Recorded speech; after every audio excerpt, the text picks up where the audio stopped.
Consultation. Call on me, your MVP. KBLA Talk 1580. The thrill of victory. The thrill of victory. Thrill of victory. KBLA Talk 1580 wishes to congratulate Mayor-elect Karen Bass on her historic win as the first woman and only second African-American to serve as chief executive of the city of Los Angeles.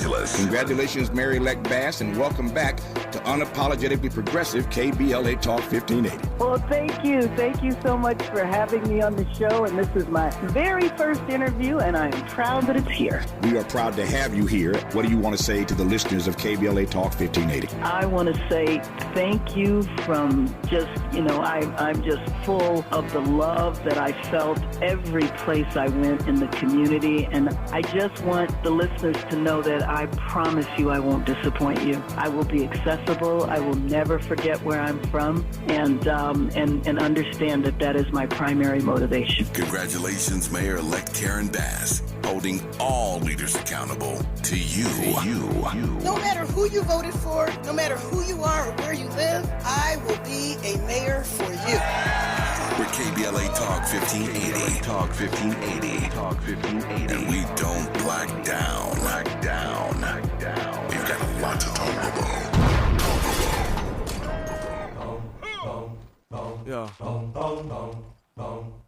We at war. We at war with terrorism, racism, but most of all, we at war with ourselves. God show me the way because the devil's trying to break me down. You know what the Midwest is, young and restless, but restless might snatch your necklace, and next these might jack your Lexus. Somebody tell these who Kanye West is. I walk through the valley of the shadow where death is. Top floor, if you alone and leave you breathless. I'm Tavis Smiley. This is KBLA Talk 1580. Our phone number 1-800-920-1580. 1-800-920-1580. That is the classic track from Kanye West called Jesus Walks. Jesus walks, but apparently Kanye runs. Kanye West has announced on Twitter that he's running for president in 2024. No joke.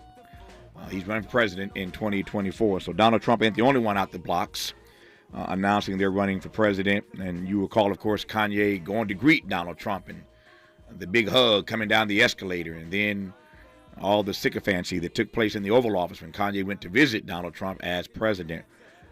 So they're both back together again, this time on the campaign trail.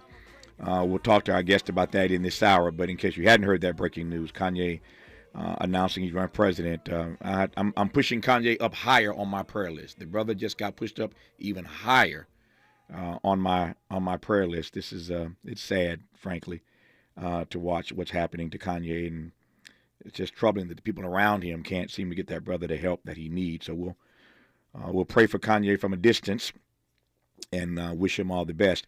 It's also a story because Kanye West is back on Twitter. You heard me say a moment ago. At one point, he and both Donald Trump had been kicked off of Twitter. Trump, as you heard over the weekend, was welcomed back to Twitter by Elon Musk. At the moment, he's driving people to the site. He's now using his own site called Truth Social. So we'll see if in the coming weeks, months, or years he goes back to using Twitter. He has apparently said at the moment that he doesn't see any reason to go back to Twitter right now, again, while he's using and enriching himself off his own social media platform called Truth Social. But he has been welcomed back to Twitter. That was breaking news over the weekend. Kanye West back on Twitter, and didn't take long for him to tweet out that he is running for president of these United States. I'll leave that where it is for now and move on with this program. In this hour, Richard Rothstein, best-selling author of The Color of Law, A Forgotten History of How Our Government Segregated America, is our guest. He joins us for a conversation about the redress movement to rectify American segregation, and he'll tee up, lucky for us, his forthcoming text, Just Action, creating a movement that can end segregation enacted under the color of law. I can promise you, as is always the case in this hour, a rich conversation with Richard Rothstein. How are you, sir? Good to have you back on the program. I'm fine, thanks. How are you? I'm doing the best I can. Good to have you on. Thank you for your time. Let me start broad, and then we'll, as I said, narrow our way through this conversation. I have not had you on this program since Donald Trump announced he's seeking the White House once again. Don't need to color that question too much. Speaking of the color of law, what do you make of Trump's announcement? I don't pay much attention to it. I think, I'm focused on something entirely different. I think we should stop obsessing about what Donald Trump is doing. Mm-hmm. 20 million Americans participated in the Black Lives Matter demonstrations just a few years ago. And then they went home, they put the Black Lives Matter signs on their lawns and in their windows and didn't do anything further. And I think that's an enormous base of people to mobilize for racial justice. Most of those 20 million were whites, unheard of in the history of this country, supporters of racial justice. And they can be mobilized and organized to support African Americans in fighting the effects of segregation. And that's, I think, where we should be focused and not be distracted by the lunacy that's going on in the Republican Party. Mm-hmm. On that note, we are in total agreement. As we said in the Black Church, I would just say amen to the comment you've just made. But let me unpack it, give you a chance, I should say, to unpack it a little bit further. What do you make of the media obsession with Donald Trump? I've opined on this and complained about it for years. And my view is simply this, that the media, the mainstream media, the corporate media was complicit in the election of one Donald Trump, but you put your finger on it when you called it a media obsession. Unpack that for me. Well, as you said, it was not just the big corporate. Well, I guess they're all corporate. It was the social media that did it, that allowed Donald Trump to create fear, to enable the feelings of a minority of Americans who remain committed to discrimination and racial hierarchy. He gave them permission to express views that they had felt they had to suppress for so many years. I don't think that those feelings are actually increasing, but they're just being more enabled. And that is the fault of the media. But, the media have to report what's happening, and we have to ourselves take action to resist that kind of narrative and to create a different narrative. And that's what we're trying to do. Yep. One final question about this, and we'll move on throughout this hour and build on this conversation about this redress movement. I had a guest on earlier, and she used the word cult to describe the Trumpists, to describe those sycophants who follow Donald Trump, and sort of interrogated her on why she called it a cult. So it's one thing to talk about Donald Trump. It's quite another to talk about the people, many millions of Americans who still believe in anything and everything he has to say. What do you make of that reality? You want to talk about Donald Trump, don't you? All right. I do not. I want to ask. I want you to answer this one question, as I said, respectfully, and then we're going to move forward. I think they're a minority of this country. They get too much attention. And Americans should be focusing on how we can move forward. We are, of course, a sharply divided country, but by focusing so much on Donald Trump, we forget about the majority of this country, including whites, that support racial justice and that can be mobilized to do more than just support it passively with signs on their windows and on their lawns. Yep. And that's what we should be focused on. Nope, I appreciate it. We're not going to spend the hour talking about Donald Trump, as I told you up front, respectfully, number one. Number two, though, to your point, it's news. It's breaking news. And if the news has to cover it and you're on a talk radio station and it is news and I have to ask you about it, get your take on it and respectfully move on, which we will do right now as we continue our conversation for the hour. Talking now about the redress movement with Richard Rothstein on KBLA Talk 1580. Be sure to like and follow Tavis Smiley at The Real Tavis Smiley and get Twitter updates at Tavis Smiley. The conversation continues when we come forward. KBLA Talk 1580. We've got a lot to talk about. Maisha Cairo here with a quick recap from my time at JP Morgan Chase's Advancing Black Wealth Tour. There were speakers Ian Dunlap, Damon John, Lynn Richardson, MC Light, Don Kennedy, to name a few. Take a listen to what Justin Grant, Community Development Lead at Chase's Advancing Black Pathway, let's see what he had to say. So I'm Justin Grant. I lead community development and national partnerships for JP Morgan Chase's Advancing Black Pathway strategy. And so we're focused on strengthening the economic foundation of black communities, and we're making targeted investments in programs like the Advancing Black Wealth Tour to help us get our tools and resources out to the community to drive sustained impact over time. So when it comes to black and brown people, it sounds like Chase is making it their personal responsibility not only to facilitate these events, but to educate and provide resources. So, Mr. Grant, I have to ask, what does wealth building look like for the individual? It's home ownership, it's having that freedom to be able to start your own business and create jobs in your community, and it's having that long-term plan towards retirement, having that vision for what you want your life to be, and you have the resources to actually live it. I'm Maisha Cairo. Thanks for sticking around. That was my recap from Chase's Advancing Black Wealth Tour. First stop was here in LA, and they're taking it national. Did you know addiction to drugs like meth or cocaine is a disease and not a choice? But getting help is. If you have stimulant use disorder, you, your family, and friends may have a lot of questions, including where to start. Choose Change California can help. Make a change today and find a proven treatment option for you at choosechangeca.org.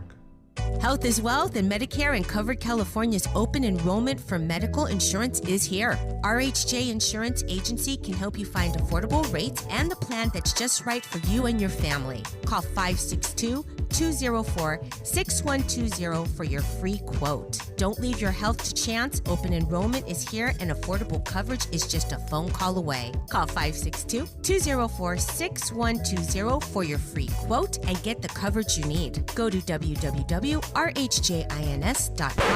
Let's unpack a little bit more with Tavis Smiley. The conversation continues right now. Pleased to have as our guest in this hour, Richard Rothstein, New York Times bestselling author of the book The Color of Law, A Forgotten History of How Our Government Segregated America. We're going to talk in this hour about the redress movement to rectify American segregation, as I said earlier. And we'll get him, thankfully for us, to tee up his new book, his forthcoming text, Just Action, Creating a Movement That Can End Segregation Enacted Under the Color of Law. I suspect the best place to start is with a quick precursor, a quick course on The Color of Law, A Forgotten History of How Our Government Segregated America. For those who haven't had a chance to read that best-selling text, we'll get Professor Rothstein to sort of talk about that first as we work our way to the text he's working on now. But I guess the obvious question, to give you the space you need to address this issue, is to ask, given the subtitle of that best-selling book, The Forgotten History, how did we forget about, how did we become so unaware of how the government went about segregating this country? Richard Rothstein. Sure.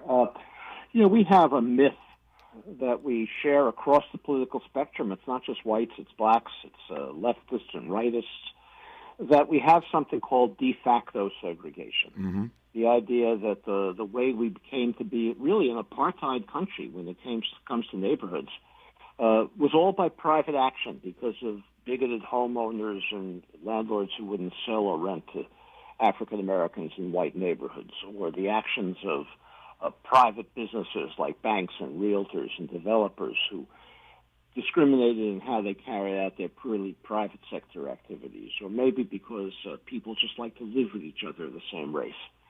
And we've told ourselves that because this is all private activity, having nothing to do with government, that what happened by accident can only unhappen by accident, that we have no responsibility to do anything about it, because unlike the segregation that we abolished in the 20th century, whether it's lunch counters or buses or things like that, or schools or colleges, That was created by government, so we knew we had to fix it. But this one we say is just too bad, but nothing we can do about it. Well, it turns out to be a total myth. It's really nonsense. There's no basis in reality to it whatsoever. The reason we have segregated neighborhoods is because government at all levels required private actors to discriminate and had racially explicit policies to ensure that African Americans and whites couldn't live near one another in any metropolitan area of the country. I don't know how much time you want to spend on this, but I can give you a couple of examples of those policies. Yeah, I do want to spend I want to spend some moments on it, because when you say, I was just about to come to that, when you say the government required them to segregate, unpack that for me. Okay, sure. You know, in the mid-20th century, we weren't a suburban country the way we are now. There were no suburbs for working class or middle class families. The only people living in suburbs were affluent people. African Americans, whites were both living in urban areas. The reason for that was that we were a manufacturing economy, and factories needed to be located near deep water ports or railroad terminals that so they could get their parts and ship their final products. But the federal government in the mid-20th century, particularly after World War II, embarked on a racially explicit program to move the whites out of those urban areas, including returning war veterans from World War II, into single-family homes in suburbs and prohibit African Americans from doing so. And this is how the white suburbs were created, by federally explicit racial action in the mid-20th century. The most famous of these suburbs, and I know you're in Los Angeles, but they're in Los Angeles. I can name a few in Los Angeles as well. Lakewood is one of them. Westchester is one of them outside in Los Angeles, up in the San Fernando Valley. Panorama City was one of them. All of these suburbs, and in the east, the most famous was Levittown, which 17,000 homes in one place. The builder, William Levitt, was a bigot, as were the developers of Lakewood and Westchester and the others in the Los Angeles area. The builders of these were bigots, but they couldn't get loans to build their developments. Levitt, 17,000 homes in one place, or about the same number in Lakewood. The only way they could get the loans to build these was by going to the federal government, because banks wouldn't lend it to them. They thought this was a crazy idea. We were in a suburban country. They went to the federal government to get bank guarantees, federal bank guarantees for the money to buy the land and build these projects. And the federal government gave them the bank guarantees, provided they make agreements never to sell a home to an African American. The federal government even required these developers of the suburbs to place a clause in the deed of every home prohibiting resale to African Americans. This wasn't the action of rogue bureaucrats working for the FHA, the Federal Housing Administration, or the VA, the Veterans Administration. This was written federal policy. The FHA had a manual that it distributed to appraisers all over the country, whose job it was to recommend or not recommend applications of developers to build suburbs. The manual said explicitly that you couldn't recommend for a federal bank guarantee a developer who was going to sell homes to African Americans. The manual went so far as to say that you couldn't even sell homes to developers, or rather guarantee loans to developers who were going to build all white projects if those projects were going to be located near where African Americans were living. Because in the words of the manual, and I'm quoting the federal written policy manual, in the words of the manual, that would run the risk of infiltration by inharmonious racial groups. This is what the federal manual said. This notion of de facto segregation, it's utter nonsense. I'll give you another example. We all think of public housing as a place where poor people live. Right. That's not how public housing began in this country. Public housing began in this country in the New Deal during the Great Depression and the Roosevelt administration.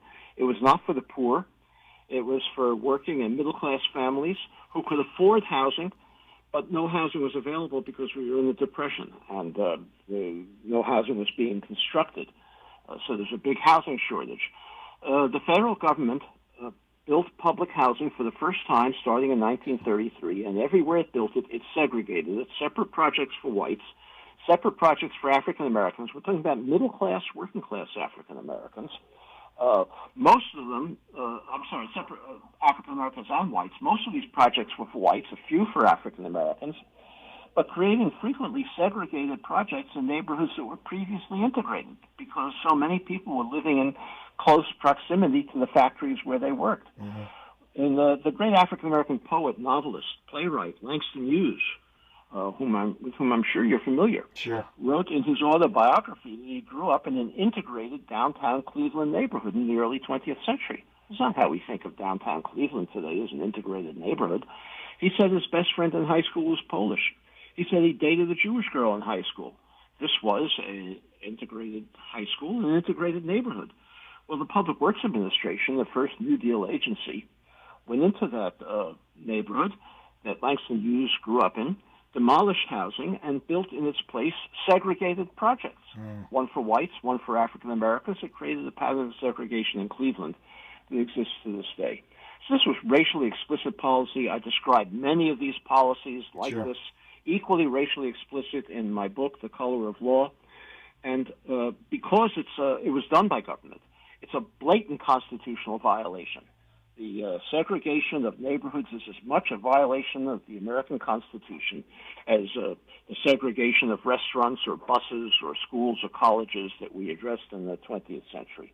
And because it's a blatant constitutional violation, all of us, have an obligation to do something about it. We can't just sit around and say, oh, it's de facto segregation. It just happened by accident. This was, as you well know, unabated for so long, and there's still vestiges of this in this country now. I'll come to a story I was just reading a couple of days ago, and I've read so many of these stories that I'll tee up in just a second here. But this was unabated, as you well know, Richard Rothstein, for so long that the vestiges of that are still being felt today. When on the U.S. calendar did this issue start to gain some traction, this redress movement, specifically on this issue? Well, I'm involved in two projects right now. One is I've written a new book called Just Action, about what people in their own communities can do to begin the process of redressing segregation, of doing two things, two types of things. One is improving the resources in existing segregated lower-income neighborhoods, and the other is opening up white suburban communities to diverse residents. Both of those are necessary. The two projects that I'm involved in to do that, one is writing a new book, as you mentioned, called Just Action, which describes a full menu of dozens and dozens of things that can be done at the local level. There's no political support for national remedies at this point, and it's silly, I think, to be focused on what the federal government can do because there's no political support for it. But there's lots that can be accomplished at the local level to make significant change. And so I've written a new book. Actually, the co-author of the new book is my daughter, Leah Rothstein. I'm really too old to be doing this kind of stuff anymore. And she's a brilliant housing advocate. And so she's co-authoring the book. The two of us have written it. It'll be available for purchase on June 1st, although people can pre-order it now. And it describes, as I say, a large menu.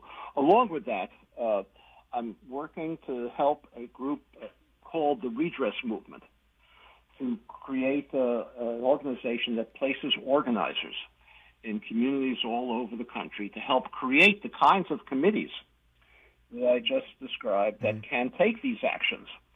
So it's a two-part effort I'm involved in. One is to write a book that describes what we can do, and the second is to place organizers in communities that can help people who don't know how to do it figure out a way forward. Let me probe this notion of what we can do. One of the things that you said has to happen to address this ongoing legacy of the government having segregated America as we know it in the spaces that we live and work. One of the things that has to be done, you suggested, Richard Rothstein, was that we have to open up white suburbia.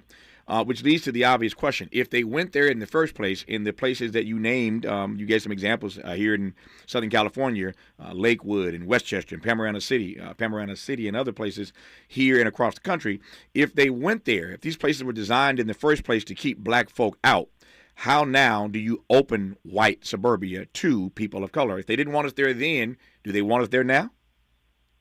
Well, I think they is the wrong way to think about it. It was the government that required them not to permit African Americans in there. Mm-hmm. As I mentioned before, and I hope you don't forget this, there were 20 million Americans who participated in Black Lives Matter demonstrations. Most of them were white. Many of them were in these very suburbs that you're talking about. Mm-hmm. So there is a base of support for creating healthy communities in these suburbs. It's not everybody. I'm not suggesting it's everybody. But there is a base of support that can be mobilized. We can't fix this problem. We can't fix the problem of the denial of wealth to African Americans. They're being locked into neighborhoods that are less well-resourced than white neighborhoods. We can't fix this with African Americans alone.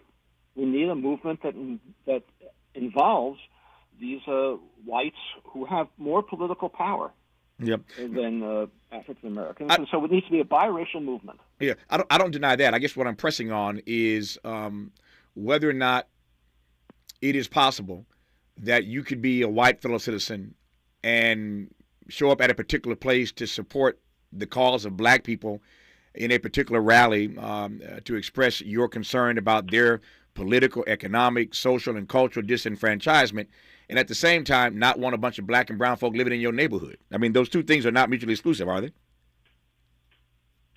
Well, there are examples, and we describe them in the book, of whites in the past. And the book is not only about what whites do.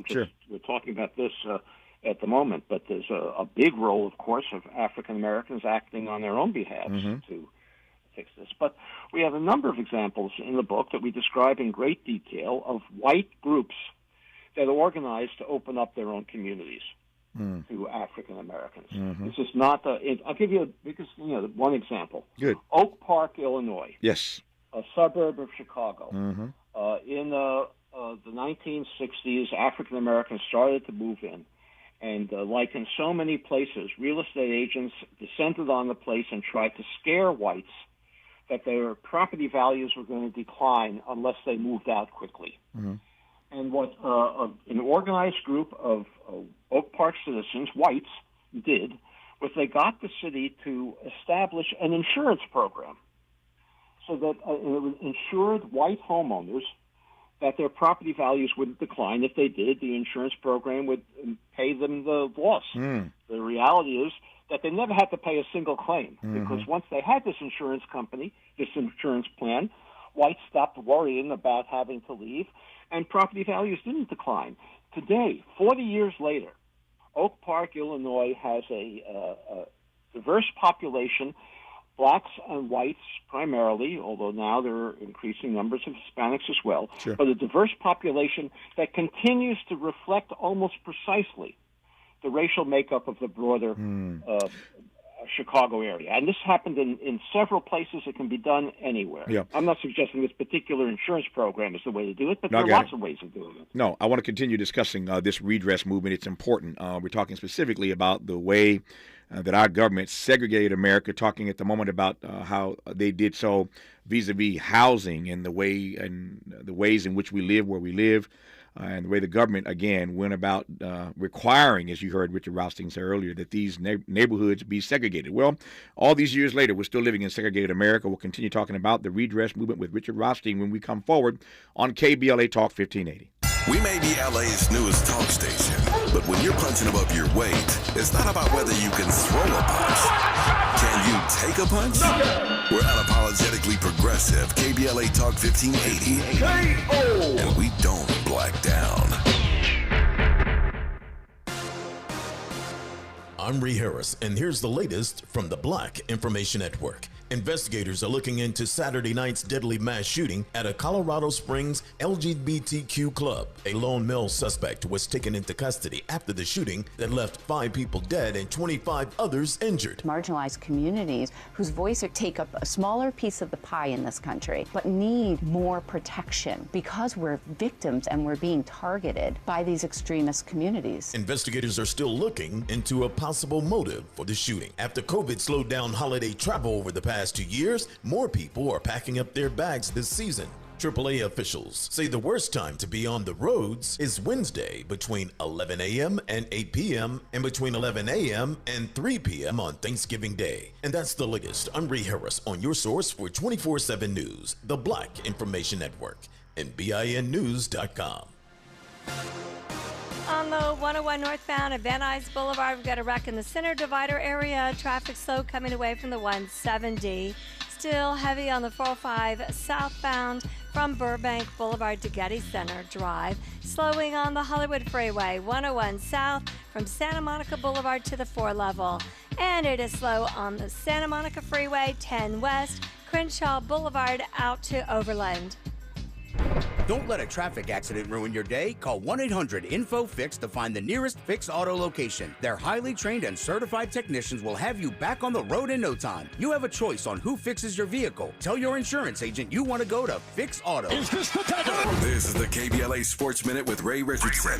A very tough day for both of LA's NFL teams. The Chargers lose by 3 at home to Kansas City. Chiefs tight end Travis Kelce caught 3 touchdown passes. His 17-yard catch and run with 31 seconds left in the game sealed it for the Chiefs. The Rams fell to the bottom of the NFC West after losing in New Orleans. The Lakers won their 3rd straight. Anthony Davis had 30 points and 18 rebounds against San Antonio. USC's football team is in the top 5 of the AP rankings for the first time in 5 years. Deion Sanders has led Jackson State's football team to its first undefeated regular season in school history. The Tigers are 11-0 after beating Alcorn State Saturday. No debates, no speculation, just the info you need. That's your KBLA Sports Minute. I'm Ray Richardson. This sports report was brought to you by MVP Accident Attorneys. When it comes to your settlement, we're a slam dunk. Call 833-MVP-WINS or check their website at themvp.com for a free case review. When you're the victim of a car accident, hiring the right law firm can be the difference between a rewarding settlement and striking out. Call the pros at MVP Accident Attorneys at 833-MVP-WINS for your free consultation. Call on me, your MVP. What?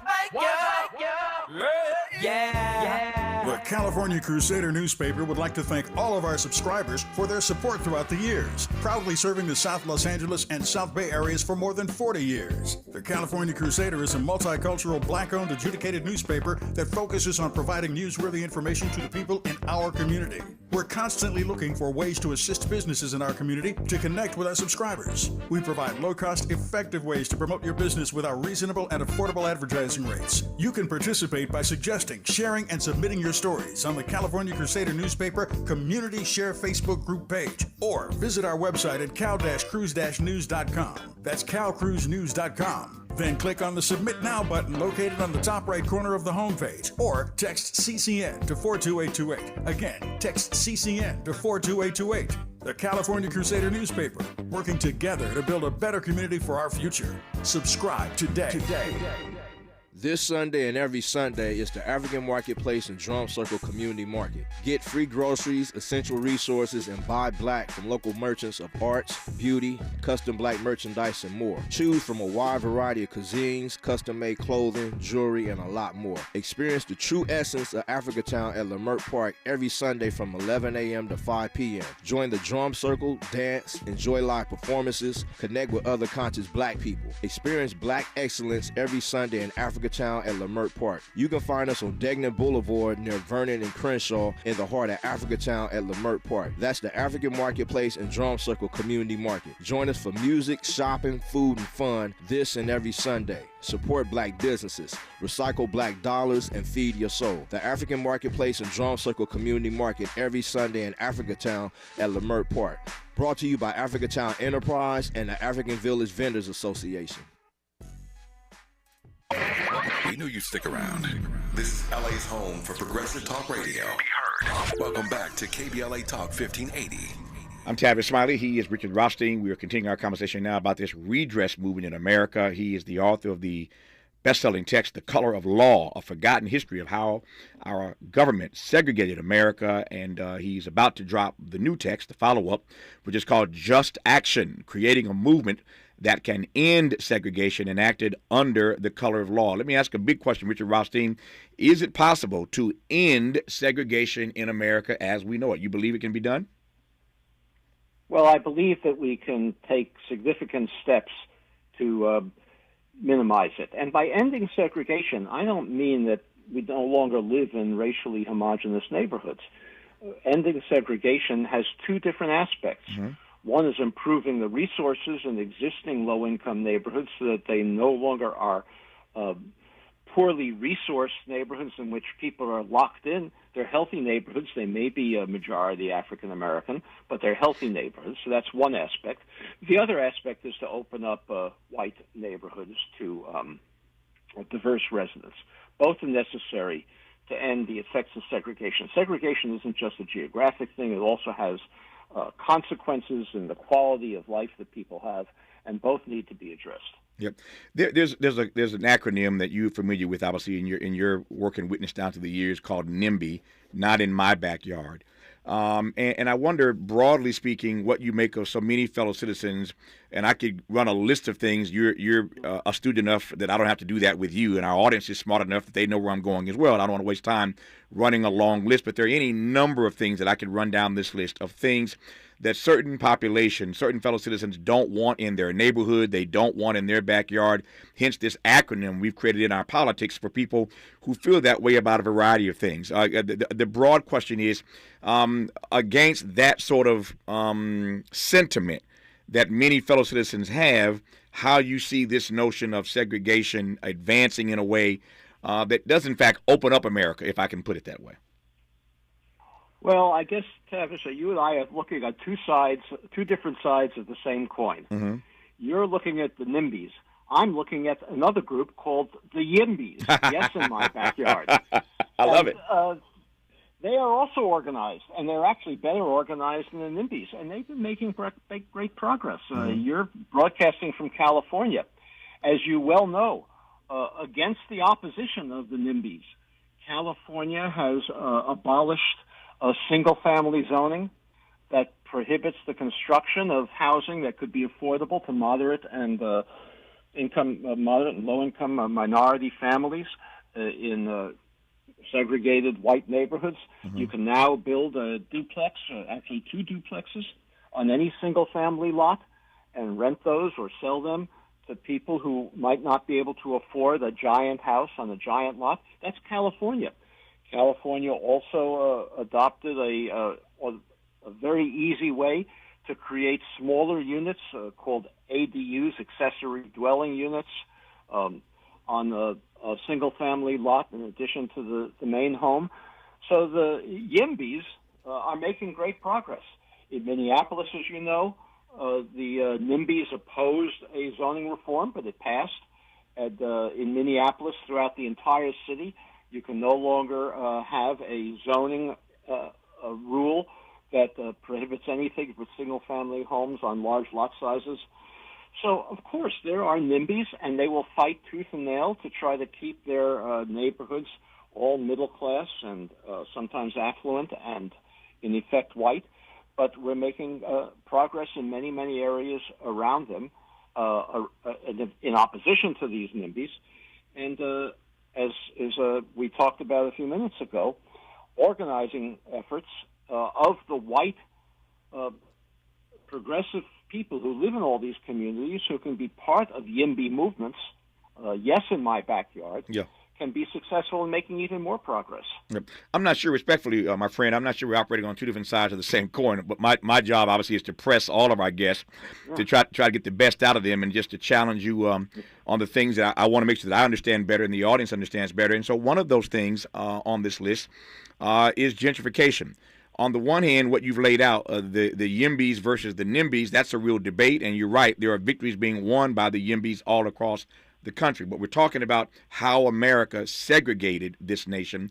And one of the things that some people point to as an issue that is leading to resegregation of America is the issue of gentrification. As you mentioned a few times already, I'm sitting in Los Angeles right now in a studio where this radio station is flagshipped in L.A., We're in the area of the city called Leimert Park, and Leimert Park is but one of many examples all across the country where we see gentrification taking hold. And what that obviously leads to in the minds of many is a sort of resegregation where white folk come in, the property values are raised so high that it forces African Americans and other poor people out of those neighborhoods who've been long-standing, and it changes the entire makeup of the neighborhood. The same thing is happening down the street here in Inglewood, California, where people watch every week these football games from SoFi Stadium that feature the Rams and the Chargers, and now the Clippers are building a stadium there, and the property values are going through the roof in Inglewood. So if you're a resident and your property values are going up, that's a good thing. On the other hand, people are moving in. It's changing the texture of the neighborhood. You get my point. So on the one hand, I hear the argument that you're making, but I'm just curious as to how you'd respond to the notion that many people have that gentrification is itself leading to a kind of resegregation in America. Well, it is in places, and in our book, Just Action, we describe a number of policies that are being implemented in some places, but not enough because there's not enough local organizing around to insist that they be implemented, that prevents the massive displacement of African Americans in particular from neighborhoods that are improving in property value. You know, the only way to keep whites out of historically black neighborhoods is to keep the neighborhoods poor. If we improve the condition of life in those neighborhoods, some whites are going to want to move in, and we can't stop that. Mm-hmm. But we can prevent the massive displacement of African Americans. I can give you some examples of policies that are being enacted in various parts of the country. They need to be much more extensive and more widespread, but they are preventing the massive displacement of African Americans. One of them is something called inclusionary zoning, mm-hmm. which requires any developer who builds in one of these neighborhoods to set aside a share of units in those developments for lower and moderate income families so that people are not displaced when new construction takes place. Some market rate units are created, but they are required to also set aside a share for low and moderate income families, the people who traditionally live in those neighborhoods. And these programs are not unusual. There are several hundred communities around the country that have adopted inclusionary zoning programs, mm-hmm. And more should be doing it. That's one policy. Another policy is rent control, something that's very controversial, but it is implemented in some places, and when that happens, it prevents landlords from raising rents beyond what's necessary to maintain a modest profit and to maintain the buildings in good condition, in order to force lower-income families out and rent to higher-income families. In California, I think this was in Northern California, not in Los Angeles where you were at, a massive movement of renter organizations demonstrated against First Republic Bank and forced First Republic Bank to sign an agreement in which they agreed not to continue to lend to developers whose income stream was projected to be such that it couldn't be supported by current rents. That's a very, very important action that can be taken by local organized groups. The bank did so and no longer lends to developers whose financial applications project rents that are higher than the present residents can afford. There are other protections that can be provided for renters, and we describe those mm-hmm. in Just Action. Another example is land trusts. You may be familiar with these. They exist, again, in a couple of hundred communities around the country. They should be much more extensive. But land trusts are nonprofit organizations to which cities donate land, or nonprofit foundations donate land. The land trusts retain ownership of the land so that the homes on which they sell, that are built on those lands or that exist on those lands, are affordable to lower and moderate income families who've traditionally lived in those communities. The price, as you know, the escalating price of properties in these neighborhoods is not due to the higher cost of construction, it's due to the rising cost of land. Mm-hmm. And so if the land trust retains ownership of the land and simply sells the homes on top of it, people who've traditionally lived in those communities can remain. So there are many policies that mm-hmm. can be implemented. All of them are being implemented in some places. So this book just action. This isn't talking about pie-in-the-sky places. Many policies that could be implemented that can protect the right of African Americans to continue to live in their traditional neighborhoods as they improve in value. But the idea that you can keep a neighborhood all black and still improve the resources in it is a fantasy. It can't happen because once the neighborhood becomes improved, other people are going to want to move in. So the challenge is not to prevent that, but rather to preserve the right of people who've lived there to remain. Nope, I hear you loud and clear. His best-selling book initially on this subject is called The Color of Law, a forgotten history of how our government segregated America. The forthcoming text, the follow-up, is called Just Action, creating a movement that can end segregation enacted under the color of law. And as you've just heard, Richard Rothstein is laying out some examples that are in this forthcoming book, Just Action, that address how we can go about undoing the segregation long-standing in this country, certainly when it comes to where and how and who we live next to. We'll continue our conversation with Richard Rothstein when we come forward on KBLA Talk 1580. We've got a lot to talk about. Good thing we've got 3 hours. More of Tavis Smiley when we come forward.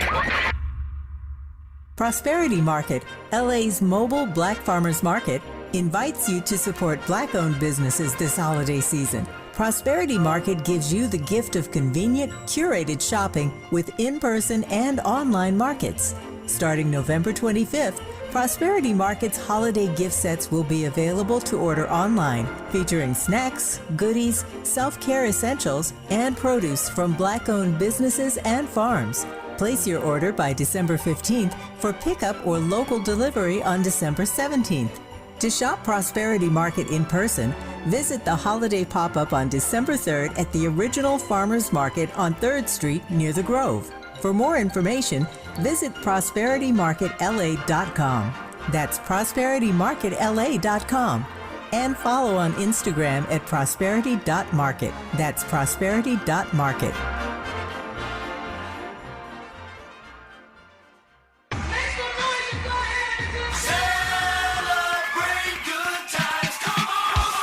KBLA Talk 1580 is pleased to announce a can't-miss community event. It's a celebration. Welcome home, Mayor-elect Karen Bass. Oh my God.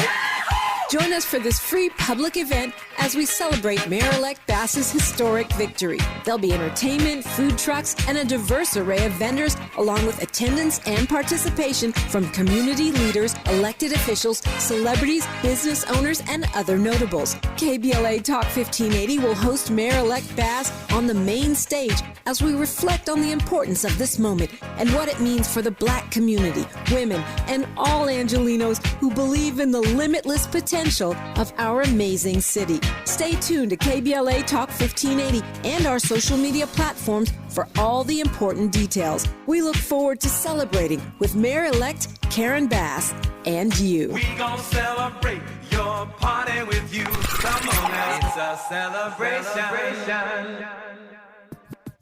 Sanctuary of Hope invites you to come out, support Homeless Youth Awareness Month at a candlelight, interfaith prayer, and youth voice reflections, Tuesday, November 29th, 6 p.m. to 8 p.m. For more info, visit thesoh.org. Did you know a housing crisis puts young people at huge risk of more violence and trauma? And right now, young people and their children need support more than ever. Prevention services such as financial assistance, education, employment support, and mental health well-being are main drivers of impact. Contact thesoh.org for more information. Did you know an estimated 4.2 million youth and young adults experience homelessness, of which 700,000 are unaccompanied minors? The pathway to functional zero is prevention. More info at thesoh.org.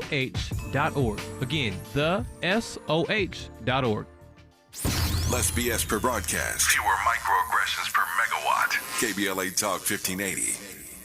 Our guest, Richard Rothstein, we're talking about the redress movement and trying to assess and understand and, more importantly, correct how it is that we have become so segregated in this country. And as you heard him say earlier in this hour, it was government that required these neighborhoods to be segregated, and hence we live in an America all these years later that is sadly segregated in a variety of ways, and we've been talking mostly about housing patterns in this hour. One of the things I wanted to get your take on, Richard Rothstein, again, because it's connected to this issue, And I say connected because we see these sorts of stories all the time. I'm looking at one right now that says home appraised with a black owner at $472,000. The appraisal with a black owner is $472,000. With a white owner that is, it's $750,000. With a black owner, it's $472,000. With a white owner, it jumps to $750,000. We've been talking broadly about segregation, but it seems to me, again, this is connected to that because there are folk in this industry writ large, these appraisal companies that do this all the time. Here again, another way that America remains segregated, but certainly those African Americans and others in these communities are hurt when their homes are devalued because they're black, but the value goes up significantly, exponentially, when the owners are white. Your thoughts on that and whether or not that's connected to this issue? Well, sure, it's connected. It's one of the things that contributes to the sustenance of segregation in this country, and we need some big reforms in the appraisal industry. But that's a difficult one to attack because there are hundreds and hundreds, thousands of appraisers, individual appraisers in any community. Appraisers are hired by banks to conduct an appraisal prior to the banks issuing a mortgage. There's another thing which is often confused with it, which is much easier to tackle, and that is that not only are black homes appraised at less than they're actually worth. Mm-hmm. And we have in addition to these stories that you read in the paper about people who switch the appearance of the owners to get a higher appraisal, mm-hmm. There's a national study conducted by the government recently that shows that the appraisals in black homes are farther below what they actually sell for than the appraisals in white homes. So we know it's a systematic problem. But as I say, there are hundreds and thousands of appraisers in any city. But the another similarly related issue, which people often confuse it with, is assessments. Mm-hmm. Now, this doesn't apply so much in California, but I think you have a national audience. It doesn't apply in California because of Prop 13, right, which doesn't rely on individual assessments for current homeowners. But throughout the country, homes in black neighborhoods are assessed in a way that black homeowners pay more taxes, more property taxes relative to the value of their homes than white homeowners in white neighborhoods do. Like I say, this does not apply to California, but it applies everywhere else in the country. And why is that? Yeah. Well, I'll give you an example. In most places, reappraisals aren't done every year. Well, as you know, homes in white neighborhoods appreciate in value faster than homes in black neighborhoods. Mm-hmm. There are a whole bunch of reasons for that, but that's the reality. Right. But what that means is that if an appraisal isn't redone, an assessment by the tax assessor isn't redone every single year, the assessments of black homes are going to be closer to their real market value than the assessments of white homes because their market values are rising faster. What that means is that African American homeowners are paying more property taxes relative to their market value than white homeowners are. Well, there's only one assessor in each community, not hundreds of thousands of like there are appraisals. Yeah. This is an obvious target for direct action. The assessment industry, there's property assessors throughout the country, don't deny that this discrimination exists. They don't deny it. They say that there's nothing they can do about it. But there is something they can do about it if there's a mobilized group of citizens that demands they do something about it. And African American homeowners throughout the country are entitled to refunds of the excessive property taxes that they've paid. And as I say, there's only one target in city and county, not hundreds of thousands, that you have to target to deal with the appraisal issue. In our remaining moments with Richard Rothstein, we'll talk about how, to use a word he used earlier in this conversation, which I love, how we can resist. You're listening to KBLA Talk 1580. We don't try to be all things to all people. We just remain true to who we are. You're listening to KBLA Talk 1580. KBLA Talk 1580. We've got a lot to talk about. KBLA Talk 1580 reminding you that when we fight, we win. Community Coalition trains activists and organizers in order to support power building with Black, Brown, Indigenous, and people of color. Community Coalition works to help transform the social and economic conditions in South LA that foster addiction, crime, violence, and poverty by building a community institution that involves thousands in creating, influencing, and changing public policy. Founded by Karen Bass in 1990, Community Coalition was born as an African American and Latino organization with the goal of turning hopelessness and despair into action. The activism of the Community Coalition's members and community residents has almost solely stimulated economic recovery in South LA for decades, generating billions of dollars by redirecting them to South LA schools and foster care. In addition, Community Coalition offers amazing mind, body, soul resources, advocacy, and policy work, and has a robust and active membership body. To become a member, get a referral, or get support for your nonprofit, visit cocosouthla.org. That's cocosouthla.org, or call 323-750-9087. This is a community call to action from KBLA Talk 1580. Hey, Dad, how do airplanes fly? What's in this box? Is this tree good for climbing? How are babies made? What does this thing do? Kids are curious about everything, including guns. Talking to them about gun safety in your home is a good first step, but you can do more. Always keep your guns locked, unloaded, and stored separately from ammunition. Safe gun storage saves lives. Learn how to make your home safer at endfamilyfire.org. That's endfamilyfire.org. Brought to you by End Family Fire, Brady, and the Ad Council. Conversations that matter. You're listening to Tavis Smiley on KBLA Talk 1580. Richard Rothstein, I got 2 minutes left in this conversation while we wait for the book to drop, Just Action, Creating a Movement That Can End Segregation Enacted Under the Color of Law. How do we resist, sir? Well, I think one way to do it is to join together in some of these local action groups. As I said, I'm also working, in addition to publishing this new book, I'm also working with a group of organizers. They're called the Redress Movement. Redressmovement.org is one word, is the way people can get in touch with them. And we have organizers. We've just started. We have organizers in 3 cities right now, Milwaukee, Charlotte, and Denver.